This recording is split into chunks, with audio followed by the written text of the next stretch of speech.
ಗ್ರಂಥಪಾಲಕರ ಸಮಸ್ಯೆ ನನ್ನ ಗಮನಕ್ಕೆ ಬಂದಿದೆ. ಸದ್ಯದಲ್ಲೇ ಮುಖ್ಯಮಂತ್ರಿಯವರ ಗಮನಕ್ಕೆ ತರುವುದರ ಜೊತೆಗೆ ಚರ್ಚೆ ಸರ್ವ ಸಮಸ್ಯೆಗಳನ್ನು ಬಗೆಹರಿಸುವ ನಿಟ್ಟಿನಲ್ಲಿ ಕೆಲಸ ಮಾಡುತ್ತೇನೆ ಎಂದು ಕೆಐಎಸ್ಐಐಡಿಸಿ ಅಧ್ಯಕ್ಷ ಡಾಕ್ಟರ್ ಶೈಲೇಂದ್ರ ಬೆಲ್ದಾಳೆ ಅವರು ಹೇಳಿದರು.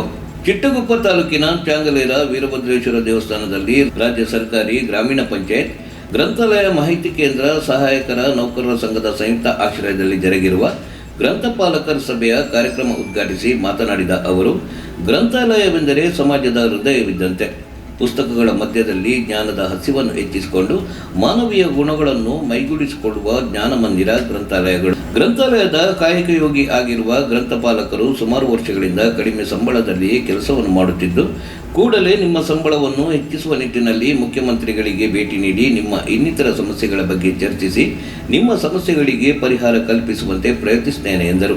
ಜಿಲ್ಲಾ ಅಧ್ಯಕ್ಷರಾದ ಅಂಬರೀಶ್ ಮೇತ್ರೆ ಅವರು ಮನವಿ ಪತ್ರವನ್ನು ನೀಡಿ ಮಾತನಾಡಿದ ಅವರು, ಗ್ರಂಥಪಾಲಕರು ಇಂದಿನ ಪರಿಸ್ಥಿತಿಯಲ್ಲಿ ಅನೇಕ ಸಮಸ್ಯೆಗಳ ಮಧ್ಯೆ ಕಾರ್ಯನಿರ್ವಹಿಸುತ್ತಿದ್ದು, ನಮ್ಮ ಸಮಸ್ಯೆಗಳನ್ನು ಈಗಾಗಲೇ ಮುಖ್ಯಮಂತ್ರಿಯವರ ಗಮನಕ್ಕೆ ತರಲಾಗಿದೆ. ಹೀಗಾಗಿ ತಾವು ಕೂಡ ಅವರ ಜೊತೆ ಚರ್ಚೆ ಮಾಡಿ ನಮ್ಮ ಸಮಸ್ಯೆಗಳಿಗೆ ಪರಿಹಾರ ಒದಗಿಸಿಕೊಡುವಂತೆ ಜಿಲ್ಲೆಯ ಎಲ್ಲ ಗ್ರಂಥಪಾಲಕರ ಪರವಾಗಿ ಮನವಿ ಮಾಡುತ್ತೇನೆ. ಈ ಸಂದರ್ಭದಲ್ಲಿ ಉಪಾಧ್ಯಕ್ಷ ಸಂತೋಷ ಬಾಲ್ಕೆ, ಗೌರವ ಅಧ್ಯಕ್ಷ ಅಭಿಮಾನ್ ಮೊಹಮ್ಮದ್ ಮೂಷಾ, ಚೆನ್ನಪ್ಪ ತೇರಿ, ಶ್ರೀಕಾಂತ್ ಗೋಣೆ, ರಮೇಶ್ ರಾಮಲಿಂಗ, ವಿಜಯಕುಮಾರ್, ವೀರಯ್ಯ ಸ್ವಾಮಿ, ನಾಗೇಶ್ ಹಡಪಲ್, ಜಗದೇವಿ, ಅನಿತಾ ಚಿಟ್ಟ ಸೇರಿದಂತೆ ಅನೇಕರು ಉಪಸ್ಥಿತರಿದ್ದರು. ವರದಿ ಅರವಿಂದ ಮಲ್ಲಿಗೆ. 5 ಗಂಟೆಗೆ ನಾನು ಒಳಗೆ ರಿಸೀವ್ ಮಾಡಕ್ಕೆ ಹೋಗ್ತಾ ಇದ್ದೆ. ನಮ್ಮೊಂದು ಮನವಿ ಕೊಟ್ಟರೆ ಯಾರೆಲ್ಲ ಒಳಗೆ ಡಿಸ್ಕಸ್ ಮಾಡಿ ಇದ್ರ ಬಗ್ಗೆ ರೂಲ್ ಪ್ರಮಾಣ ಹೇಳಿ ಕ್ಯಾಬಿನೆಟ್ನಾಗ ಇಕ್ಸ್ ಅಂತ ಅದು ಬಜೆಟ್ದಾಗ ಇಕ್ಸ್ ಅಂತ ಪ್ರಯತ್ನ ಮಾಡ್ತೀನಿ ಅಂತ ಹೇಳಿ. ಗ್ರಾಮೀಣ ಭಾಗದಲ್ಲಿ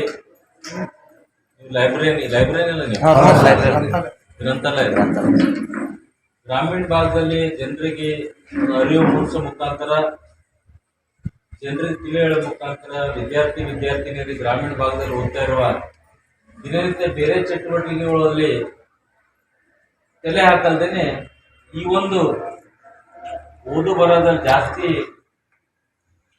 ಅವರು ಉತ್ಸಾಹ ತೋರಿಸೋ ಕಾರಣ ತಮ್ಮನ್ನು ರಾಜ್ಯ ಸರ್ಕಾರ ಸುಮಾರು ಒಂದು 88-89 ಮನದ ತೇಗದಂತ ಕರುಗಳ